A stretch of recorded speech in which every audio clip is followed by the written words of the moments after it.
بسم اللہ الرحمن الرحیم۔ سنبھل کر پاؤں رکھنا حاجیوں شہر مدینہ میں، کہیں ایسا نہ ہو کہ سارا سفر بیکار ہو جائے۔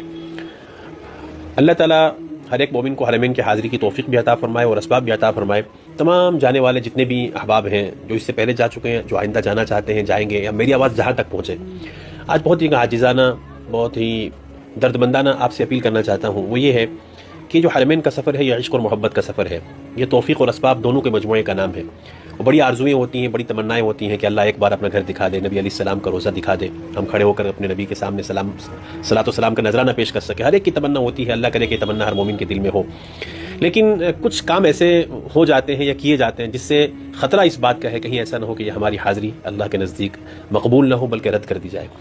مختصراً یہ ہے کہ بہت سارے لوگوں کو حرمین شریفین میں بطور خاص بیت اللہ کا طواف کرتے ہوئے، اسی طریقے سے نبی کریم صلی اللہ علیہ وسلم کے روضہ اقدس پر سلام پیش کرتے وقت ایک بھیڑ ہوتی ہے جن کے ہاتھ میں موبائلز ہوتے ہیں، کیمرے ہوتے ہیں، وہ ویڈیوز بنا رہے ہوتے ہیں۔ میں تو یہ بالکل نہیں کہوں گا کہ وہ ریاکاری کر رہے ہوتے ہیں، یہ مجھے حق کہنے کا بالکل بھی نہیں ہے، لیکن اتنی بات تو ضرور ہے کہ وہ توجہ جو اس وقت صرف اور صرف خالصتاً آپ اللہ کے لیے طواف کر رہے ہیں تو آپ اللہ کے لیے طواف کیجئے اور ساری توجہ اپنے اللہ کی طرف کیجئے اور دعاؤں کے ذریعے سے اپنے اللہ کو راضی کرنے کی کوشش کیجئے، آنسو بہائیے۔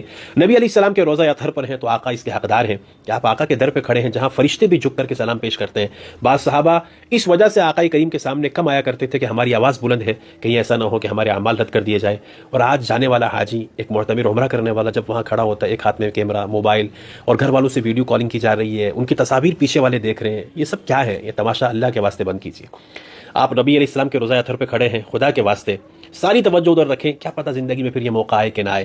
سر جھکاتے ہوئے محبت اور عقیدت کے ساتھ آقا کے سامنے کھڑے ہو کر کے سلام پیش کیجیے اور اس امید کے ساتھ سلام پیش کیجیے کہ آقا ہمارا سلام سن رہے ہیں اور جواب بھی دیتے ہیں۔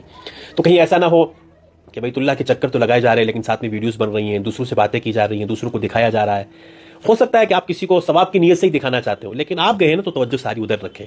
مکہ مکرمہ میں بیت اللہ کا طواف کرتے ہوئے صرف اور صرف ایک اللہ کو حاضر ناظر جانتے ہوئے ساری توجہ اپنے اللہ کی طرف رکھیے، اس خالق حقیقی سے تعلق قائم کرنے کی کوشش کیجیے۔ اور مدینہ منورہ میں روضہ رسول کے سامنے کھڑے ہو کر یہ ویڈیوز کے ذریعے سے باتیں کرنا، ویڈیو کالنگ کرنا، یہ سب کا سب جتنا بھی کچھ ہے، میں بہت احتیاط کے ساتھ کہہ رہا ہوں کہ ایسا نہ ہو کہ ہماری یہ حاضری رد کر دی جائے اور ہم خالی ہاتھ وہاں سے واپس لوٹیں۔